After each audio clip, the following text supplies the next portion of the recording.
Hi friends, welcome to my channel. இன்றைக்கி நாம் aloe vera gel ஃப்ரெஷ்ஷாக வீட்லேயே எப்படி செய்யலான்னு தான் பார்க்க போகிறோம். அதுவும் எந்த விதமான கேப்சியூல்ஸ், அதாவது vitamin E capsule, vitamin C capsule எதுவுமே ஆட் பண்ணாமல் நம்ம இந்த மாதிரி ஜெல் வீட்லேயே எப்படி செய்யலான்னு தான் பார்க்க போகிறோம்.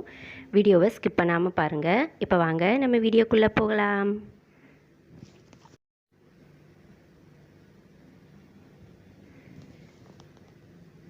நான் வந்து ஆலோவேராவை இந்த மாதிரி கட் பண்ணி அந்த பல்ப்பை மட்டும் நான் பீல் பண்ணி வச்சுருக்கேன்.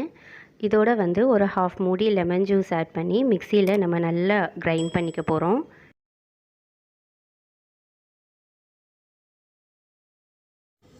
இப்போ கிரைண்ட் பண்ணதை ஒரு ஸ்டீல் பவுலில் மாற்றிக்கலாம். பிளாஸ்டிக் பவுல் அவாய்ட் பண்ணிக்கோங்க.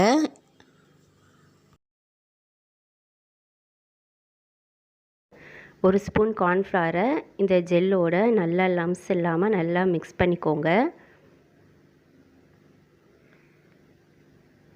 இந்த மாதிரி நல்லா லம்ஸ் இல்லாமல் மிக்ஸ் பண்ணிக்கணும். இதை வந்து இந்த பேனில் நம்ம ஊற்றி லோ ஃப்ளேமில் ஒரு 2 மினிட்ஸ் அளவு நல்லா மிக்ஸ் பண்ணிக்கிட்டே இருக்கணும்.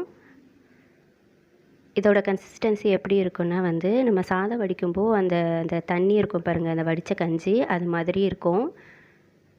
இப்போ வந்து நமக்கு இந்த ஆலோவேரா ஜெல் ரெடி ஆகிடுச்சு. இதை வந்து ஒரு கண்ணாடி ஜாரில் நம்ம மாற்றிக்கலாம்.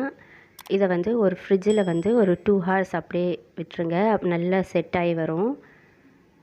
நான் 2 ஹார்ஸ் கழித்து நான் உங்களுக்கு எப்படி வந்திருக்குன்னு காட்டுறேன்.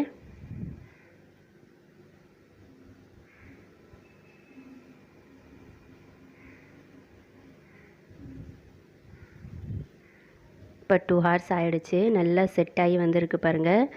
நல்லா ஃப்ரெஷ் ஆலோவேரா ஜெல் நம்ம வீட்லேயே சூப்பராக ரெடி பண்ணிட்டோம்.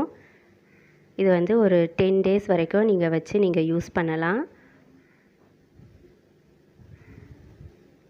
என்னோடய வீடியோஸ் உங்களுக்கு பிடிச்சிருந்துச்சுன்னா லைக் பண்ணுங்கள், ஷேர் பண்ணுங்கள், சப்ஸ்கிரைப் பண்ணுங்கள். பக்கத்தில் இருக்க பெல் ஐக்கான் கிளிக் பண்ணி ஆளுங்கிற ஆப்ஷன் கொடுத்துக்கோங்க.